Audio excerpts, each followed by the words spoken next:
পরিযায়ী পাখির গণনা, তাও আবার বাঁকুড়ার মুকুটমণিপুরে। পক্ষীশুমারি হল বাঁকুড়ার রানী মুকুটমণিপুরে। মুকুটমণিপুর ছোট টিলা, জঙ্গল এবং জলে ঘেরা একটি জায়গা। শীতকালে পরিযায়ী পাখি যেন একটা বাড়তি পাওনা মুকুটমণিপুরে।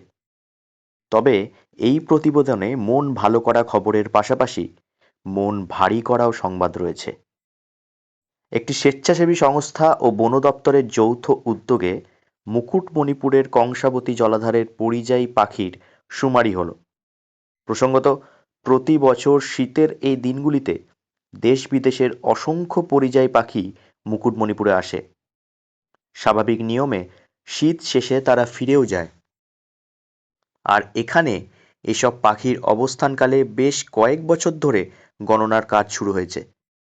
আজ সকালে মুকুটমণিপুরের জলাধারের ওপর নৌকোয় চেপে ওই গণনার কাজ শুরু হয়।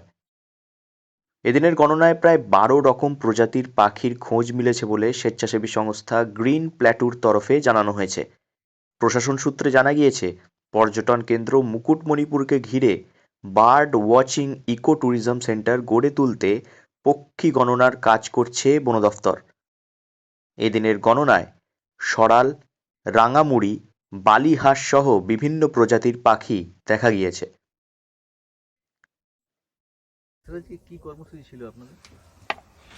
আজকে প্রধানত আমরা প্রত্যেক বছরের ন্যায় এটা 5th ইয়ার রানিং চলছে, অ্যানুয়াল ওয়াটার বার্ড কাউন্টিং।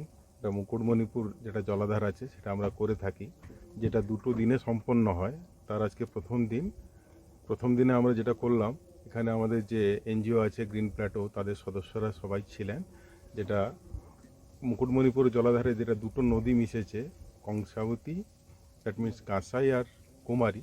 আমরা আজকে প্রথম দিনে কাঁসাইয়ের যে অংশটা সেটা সম্পূর্ণ করলাম, যেখানে প্রায় 12 ধরনের বিভিন্ন মাইগ্রেটরি বার্ডস আমরা দেখলাম আর কি, অ্যাজ লাইক কুট, কর্মোরেন্ট, টিল, আরও বিভিন্ন ধরনের বার্ডস যেগুলো মূলত মঙ্গোলিয়া, সাইবেরিয়া থেকে যেগুলো আসে সেটা আমরা আজকে অবজার্ভ করলাম।